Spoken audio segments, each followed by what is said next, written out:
Hello everyone, welcome to Organolysis. So welcome to another video of the DEM reaction series. Now we are continuing our cross coupling based reactions. So in this video we are going to discuss the Suzuki-Miyaura cross coupling. Now this is also used for the CC bond formation reaction, and it is also based upon the palladium catalyst based reaction, right? So let's start this video. Now to do this Suzuki-Miyaura cross coupling reactions, we are using the coupling partner as a alkyl halide or aryl halide, and along with this the other coupling partner that we are using here is the organoboron based reagent, and that is very much interesting for this reaction, and the yield of this reaction is quite good. And you can see over here that we can take any R1, that is your maybe R1 maybe your alkyl or halide. We can write over here this R1 maybe your alkyl, aryl, like this, or maybe any kind of alkenyl, right? So this is your R1. So you can see over here that B is basically used. Now this B is your boron, and it will coordinate with the R group, or actually bonded with the R group. Now this R group is maybe your alkyl.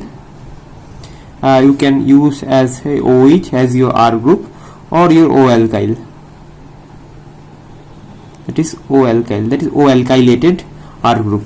You can use as a R group which is used for the organoboron reagent. And this is your R2X, that is your organo-based organohalides. Now X, you know that X your maybe your I minus Cl minus Br minus O triplet, like this, like all those things. And the R2 is basically your alkenyl aryl, like this. I am not written over here, just it is quite similar to the Heck and Negishi couplings. So we are using this palladium 0 catalyzed and the base. Now this base has a quite important role in this reaction, so the selection of base is quite important. So generally the base is which is used for this Suzuki-Miyaura cross coupling reaction is that this Na2CO3, or in some cases K3PO4, some cases CSF, or some cesium carbonate, like all those things. And the important thing is that the metal base, that is metal plus O alkyl group, that's important. So this is also used, that is O alkyl, actually O alkyl group, right? So this is your base. Now ligand, you know what kinds of ligands are used, that is a PD, PPH3 whole 4, PD OEC2, PD Cl2 DPPF, like all those things. So they are all a palladium 0 catalyst. So you have to use palladium 0 in catalytic amount, and you are getting the final your major product, that is your coupled product. So this is your coupled product, and the leaving group that you get is this one. So this is your quite important leaving group from this reaction.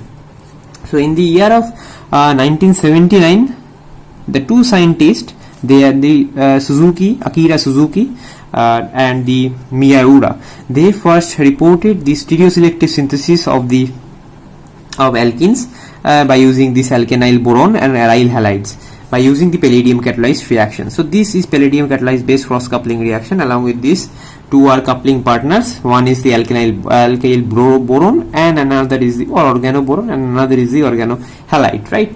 So let's see the mechanism. That's are very much important, and this reaction has a quite important consequence also, and I will do it on later. That is the key points or key features for this reaction. So let's start the mechanism. Now mechanism of this reaction is quite good. So we know that we have to use this palladium 0 catalyst. So we are using this LNPD0, palladium in 0 oxidation state. Now we know the first step of this reaction is the oxidative addition. Here is also the same case is happening over here, that is the first oxidative addition. We are using this R2X. So this R2X first oxidatively added to this palladium and increases its oxidation state by 2, right? So this is your X, this is your R2, and here you have the Ln. Now the important thing is that the base play a major role in this during this reaction mechanism. Now we are using this M plus O alkyl group, so we can write this group in this way, that is M plus and OR as a minus. So this is your O alkyl group, or maybe your any kind of alkyl group. Now this is basically used that this OR minus is coordinated with this palladium, and this X, this is which is attached to this palladium, that is your leaving group. It will leave from the system along with this metal. So we are getting from here is that from this one we are getting this m plus and x minus, which will leave from the system in this way, and finally the product that we get is this one. This is palladium 2. This is your OR that we are using the base, so it will coordinate with this palladium, and the R2 is attached with this and this Ln group like this. Now important thing of this reaction is the new step is the transmetallation. Now how this transmetallation takes place? Due to this organoboron reagent. Now we are using this organoboron reagent, that is basically this R1 Br2. We know that is this is our R1 Br2 that we are using along with this base. So we have the base. Now base is, we know what is our base, m plus OR minus. So this is our base.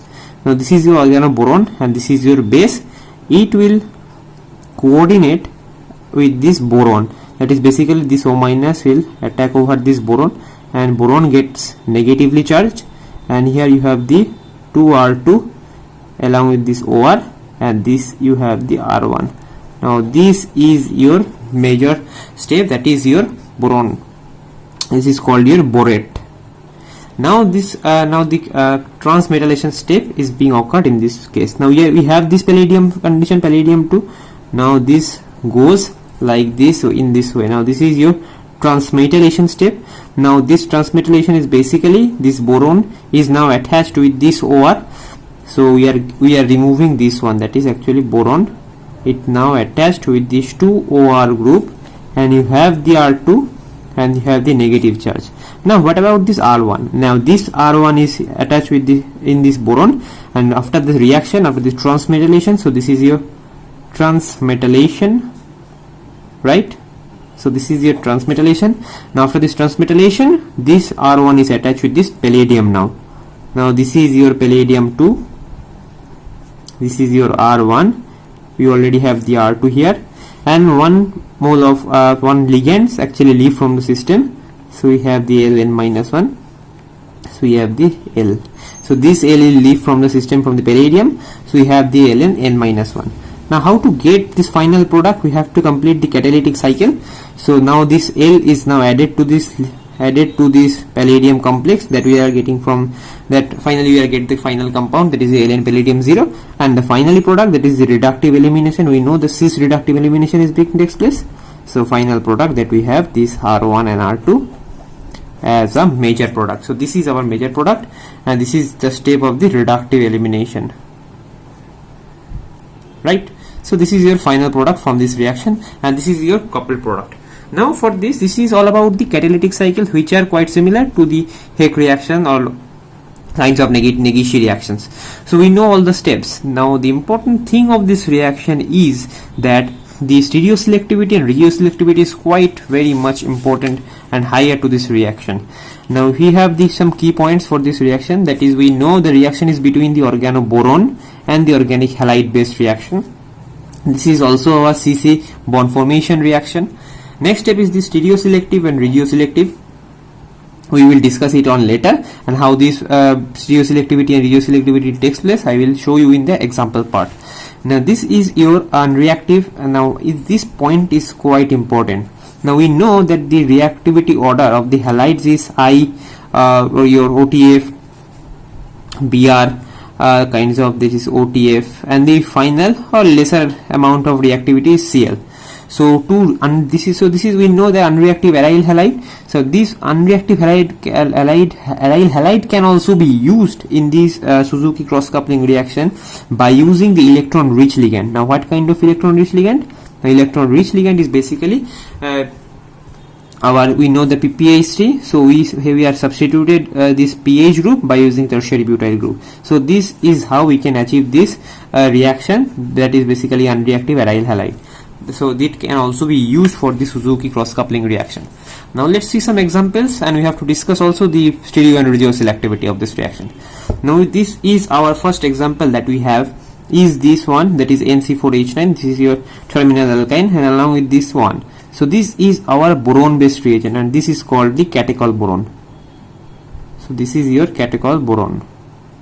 Now right, this is used for the, we know the boron based compounds are basically used to to reduce the double bond. So we are using, this is a hydroboration types of steps.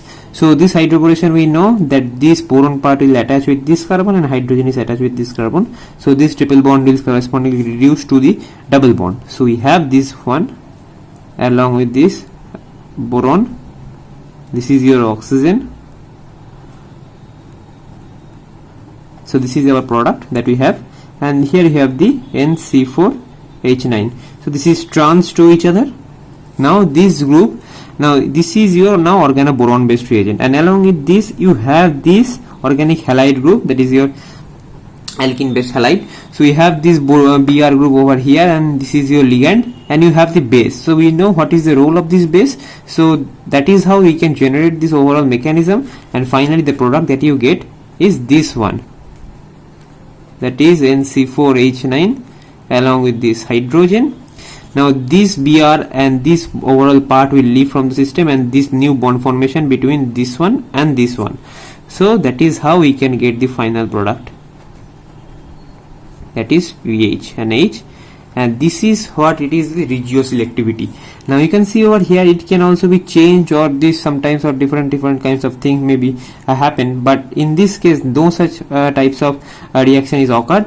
So this is why this is a regioselectivity, basically that you have the organoboron and you have the alkyl halide, they are combined to each other and they form carbon-carbon bond in the same position. That is what it is, a regioselectivity, and also called, it is also called as a stereoselective reaction.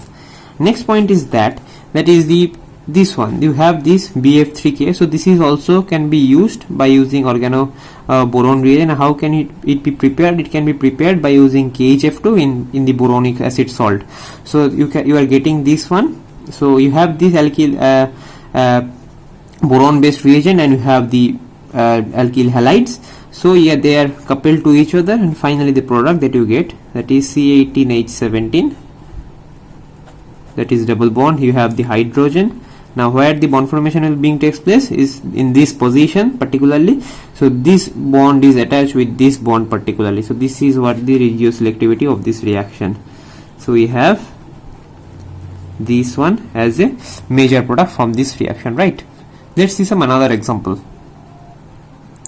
Let's see another example that we have. This question is also based upon the regioselectivity of this reaction. So you know the all organohalides are you have given, there are 3 halide groups are there, but this regioselectivity comes out in this position because this reaction, this boron carbon bond is basically attached in this position. And why?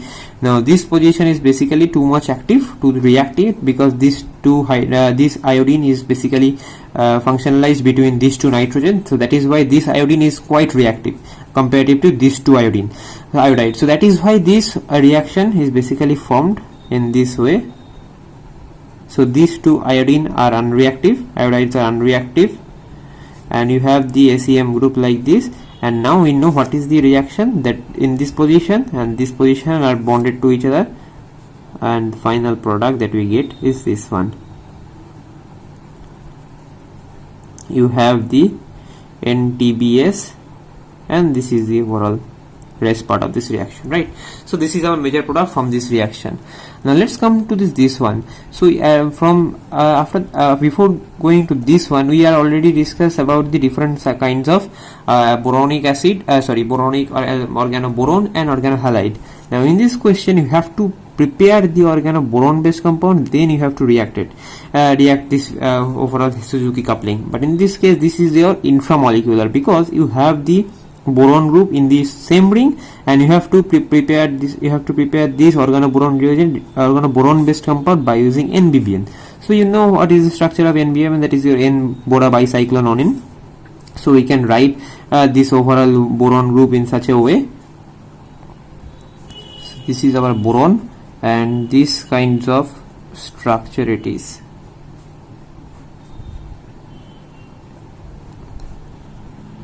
So this is a quite complicated and long types of structure. So this is our 9-Bora bicyclononin. So this is called the NBBN. So it's also a boron based compound. It also does the hydroboration reactions. So we have this one right now. This is our overall group. So we can write this boron based compound in such a way.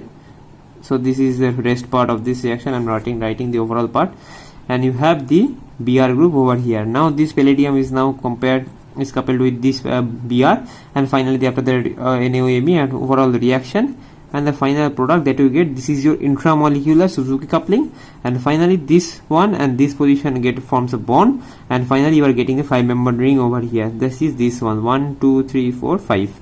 So the final product that you get from here is this one. So this is your major amount, and this is quite a higher amount of yield, that is like of 86% of yield, right? So this is all about this case. Now as I told you earlier that the organohalides organohalides are basically used for this reaction, but these organochlorides are quite less reactive. To react it in higher amount, we have to use this one, that is your PTBO whole 3. So you have to use a higher amount electron rich group, that is basically tertiary butyl group. So it will react with this one, not this triplet, and it will react with this Cl specifically. So that is what of this reaction is quite important. Although this OTF has a greater reactivity compared to the Cl, but also this reaction goes via in this way. So you know this position and this position takes form a bond, and the stereo selectivity you are getting radioselectively you are getting this product as a major amount, right? Let's come to the previous year question. That's are very much important, and questions also comes from the similar types of like this. So you have to predict this A and B both. You have the first substrate like this. We already do these kinds of reaction, that is basically called the catechol borane, and we know this is your hydroboration reaction first. So first product from here, not this one, we have this C double bond. Here we have the H, and this is overall boron based compound, right? This is your overall first compound, so this is your A. Now finally we have to do this reaction. You can see over here, this is an cis kind of alkene you have. So these two hydrogen in same side, so this is your syn, and we can also see called as a Z. So this is your syn. Now this stereochemistry of this alkene group is retained, so that is what the stereoselectivity of this reaction. So this is your, I am not writing this, I'm writing this overall group as a cyclohexyl group. So I am writing this Cy as a Cy, and you have this hydrogen, and this position and this position bonds forms, and these two in the same side, right? So that is what the importance of this reaction. No change of the stereochemistry of this reaction. So that is what the stereoselective reaction. You have this H2 in the same position, and you are getting this cis in the same compound. So that is what the overall reaction product. Let's come the next question. Question came in the CSIR NET December 2011. Question says that you have this kind of substrate, and this is your catechol boron types of compound, and you have the R group. You don't have the borane, that is you have the hydrogen, you have this one. So that is very much important for this reaction. And you have the same, you have to produce A first, then you have to predict B. Now first comes to the A, how to do this reaction. Now we know that this B boron hydroboration reaction takes place, but you have not the hydrogen over here, you have given this overall alkyl group. So first of all, this overall alkyl group, we know that this hydrogen is transferred over here, but in this case this overall R group is now transferred over here. So finally after this Suzuki coupling reaction, we get this kind of substrate OET, and you have this NHCOCH3 overall part. So this is quite important and quite interesting. And what kind of product leave from the system? Now from here we are getting this one, that is we have the NaOH base. So Na will form bond with the iodide. So this is your NaI, and finally product that leave from the system is this one, OH. So this is your now base OH, so it will leave from the system in this. So this is our rest part, and this is our major part from this reaction. Now this is your A. Now you have to predict the B. Now you have the enol ether. So you know that these bonds go like this, and it can take a proton. So in presence of water, enol ether first hydrolyzed. So in this case we have the same group, so it takes a proton from here, and from double bond OET plus, like this we have the proton. Now this NHCOCH3, nitrogen has a lone pair of electron, so it can form a go like this. So finally the product that you get from here is this one. So after this cyclization we are getting this OET over here. You have the methyl group and you have the hydrogen, and after this removal of this hydrogen you got this COCH3 in this position. So final product of this reaction, in presence of H plus, it takes a proton, it goes in this way. So finally we have the indole kind of derivative we get. So this is our COCH3. So this is our major product from this reaction, right? So I hope this video is very much helpful for you, and if you like this video, share it with your friends, and please subscribe to this channel to get more kinds of organic chemistry stuffs. And if you like this video, press the like button, and if you have any doubt, let me know in the comment section. I will definitely try to answer all those questions, right? So that's it for this video, and thank you so much for watching.